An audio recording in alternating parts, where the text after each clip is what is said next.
Hello and welcome to my comprehensive solo rogue Karazhan farming guide. In this video I will quickly explain everything you need to know about making a decent bit of gold whenever you're bored, or maybe you're sitting in a raid group for something, waiting for it to form as the raid leader spends 45 minutes looking for a tank. First off, let's talk about the basic requirements. Now you may notice my gear is quite good. I'm sitting at like 5k gear score at the moment, but I assure you that this method is easily doable with much weaker gear. I have a Fell Striker, for example, and that's not necessary. Your damage in these pulls will come from Fan of Knives, so if you aren't using the meta Fan of Knives items like Spellblade and Fell Striker, just equip the strongest and most importantly slowest fist weapons or daggers you have access to. This is because slow weapons have a higher proc chance of poisons, and because Fan of Knives is treated as an instant attack on all enemies it hits, the speed of the weapon in regards to traditional DPS does not actually matter at all.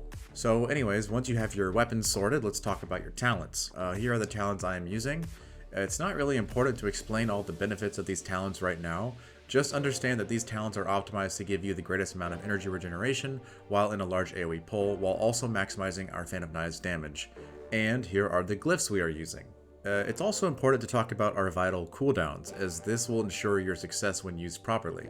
And if not used properly, this will often be the reason why you die. Because yes, although this method can become incredibly consistent, it is true that while learning you will die a lot, because these mobs actually do a ton of damage. The most important cooldowns are Adrenaline Rush, Blade Flurry, and Evasion. Adrenaline Rush increases our energy regeneration. This will allow us to cast Fan of Knives on cooldown at the very start of a pull. We'll talk about optimizing this later. And Blade Flurry causes us to attack more enemies at once while casting Fan of Knives. And Evasion is what carries us in these pulls, giving us the tremendous amount of survivability that it does. And speaking of survivability, it's also important to put Lifeward enchant on at least one of your weapons. Lifeward will return life while casting Fan of Knives on a large pull, and this will help us not die as well. The only other cooldowns that's really worth mentioning are Nitro Boots and Sprint. If you don't have engineering for Nitro Boots, I'm sorry to say, but this is just going to be a little bit more annoying, because doing everything with Sprint is going to be a little bit more difficult, as Sprint is slower than Nitro Boots. So getting into position, you'll take a little bit more damage. And yeah, it's still possible, but you would like to be able to use your Nitro Boots. Now, the last cooldown I'm going to talk about is the most important cooldown when you're learning to do this yourself, and that is Vanish.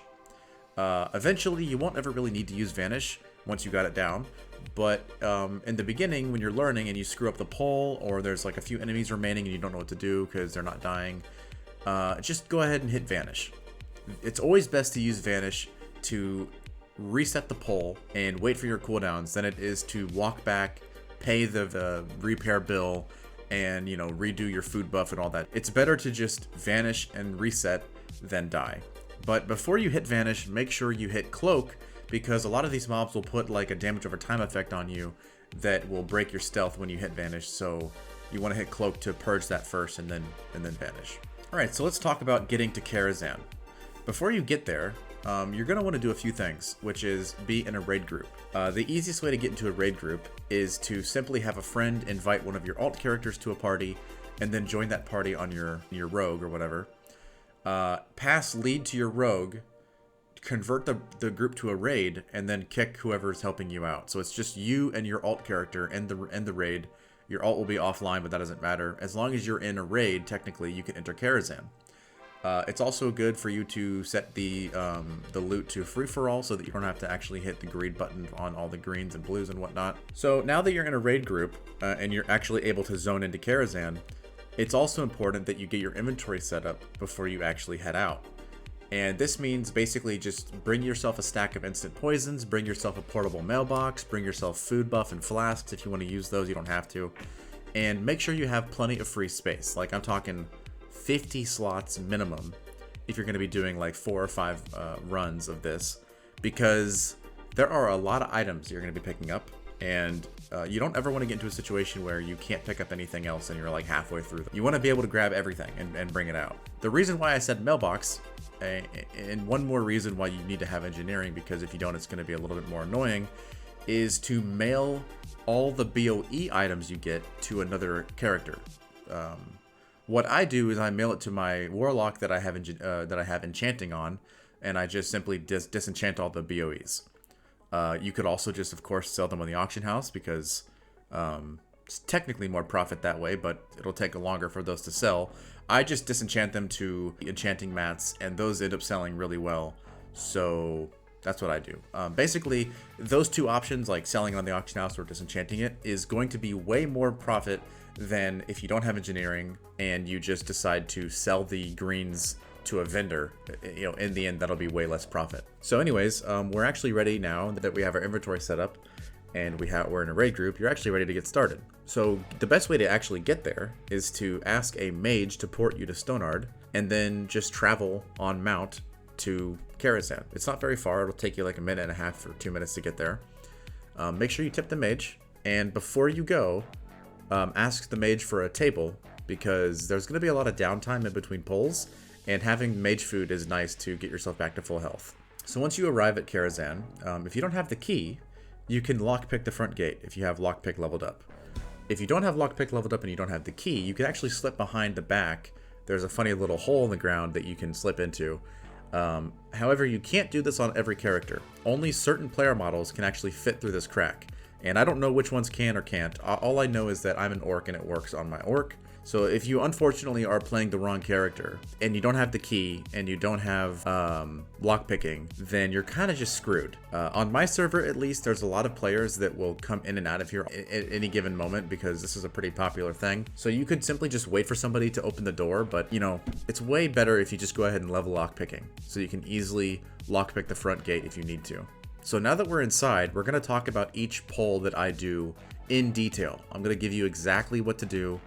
I'm going to tell you when I use my cooldowns and the route that I take and everything. But before I do that, it's important to understand that this is like kind of my own little concoction. The general route is routes that I've taken from other videos and other guides. Some of these things I figured out on my own. Some of these pulls I figured out a better, more safe way to do, or more consistent way to make these pulls work. So yeah, keep that in mind. Like, it might not be perfect, and there might be an easier way to do this that you might be able to figure out on your own. But this is what I like to do.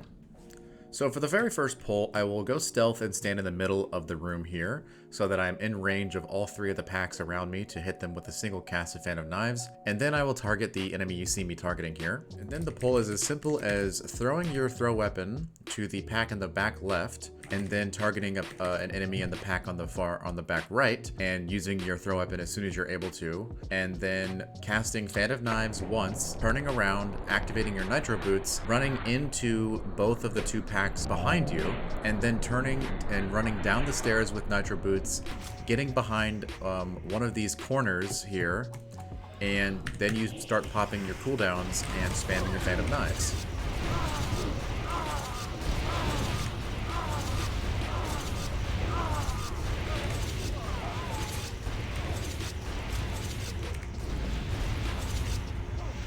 So because we don't need Adrenaline Rush for the next pull, we can actually just go ahead and quickly loot everything and then head to the next spot. The only cooldowns we have to wait for the next pull is going to be the 2-minute cooldowns, which is Evasion and Blade Flurry.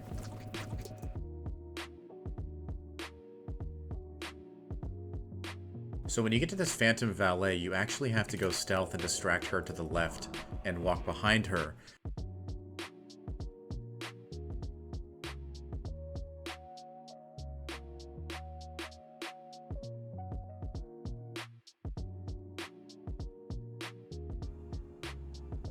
So the next pull is very simple. I like to stand here in the center of these squares, throw my throw weapon on the two packs right here, and then turn around, jump into the next pack behind me, use Fan of Knives once, and then run into this corner, turn around, and use my cooldowns.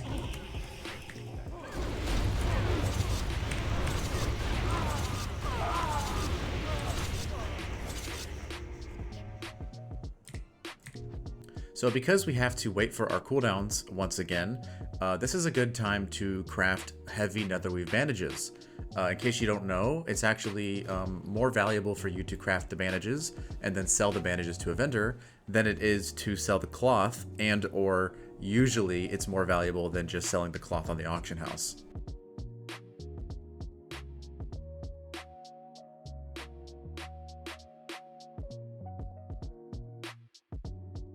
So once I arrive to the next pull, I will only have about 10 more seconds to wait for my cooldowns, and then I'm ready to get started on the next pull.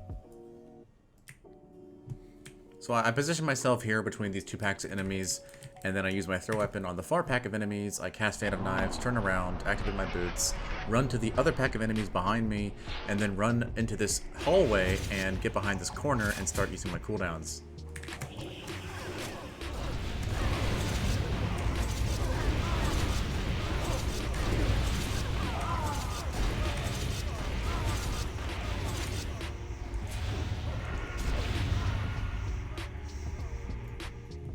So as you can see, this is the 5th run that I'm doing this time around. So my inventory is very full. Don't make the same mistake that I made here. I brought a bunch of extra stuff I didn't need to bring, and I'm having to pick and choose and like actually delete items to actually loot everything. So try to bring plenty of free space. But anyways, we are gonna walk to the right, jump down off this ledge, and wait for our cooldowns standing on top of this table in stealth. In between the Great Feast and like this plate of apples is where I like to stand for the next pull. And there's usually a lot of downtime waiting for cooldowns because we do need everything for this next pull. It's a pretty big pull, so we need to wait for Adrenaline Rush. So the next pull is very simple. You just use your throw weapon on an enemy on the far left table, cast Fan of Knives, cast your Nitro boots, jump off the table, run to the other table on the right, cast Fan of Knives, and then get behind this pillar, line of sight everything, and start spamming Fan of Knives with all your cooldowns active.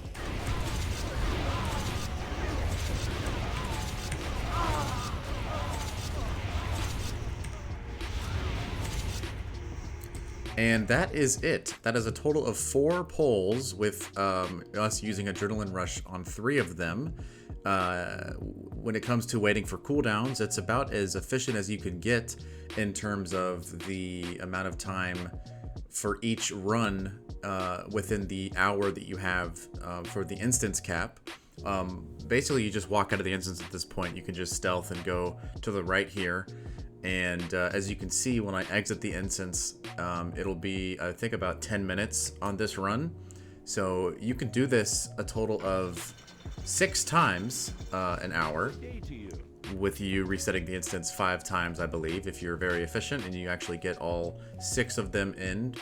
And I would say on average, it's about 100 to 150 gold per run.